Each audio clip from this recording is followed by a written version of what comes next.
Mandou pra todo mundo. Abre, eu quero vocês, vem, todo mundo. Vamos lá, hein.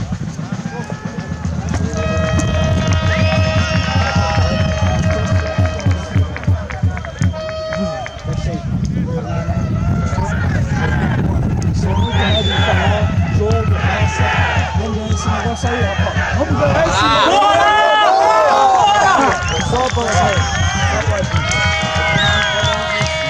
cada um de vocês, torcida, eu gosto assim, vamos calar a porra da boca dele. Bora! Vamos calar a porra da boca dele. Bora, galera!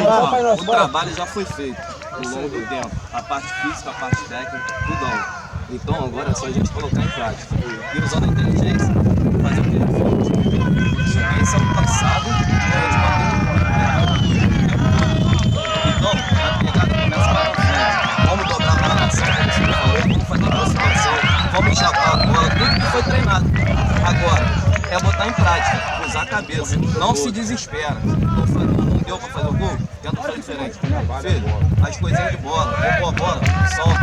Não tenta fazer a jogada que sempre perde. Tentou a primeira, não deu certo. Tentou a segunda, não deu certo.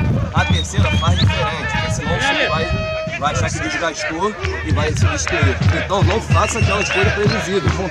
Não vamos fazer mais do que a gente sabe, mas vamos usar a inteligência. Vamos usar a inteligência. Nada de reclamar, vamos apoiar um ou outro.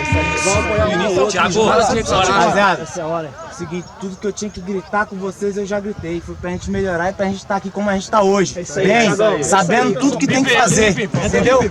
Então, isso aqui é simbólico, é pra chegar ali e falar com o juiz, tirar o bairro ímpar, isso aí. Agora é só a gente jogar o que a gente sabe. Só isso. Bora, galera.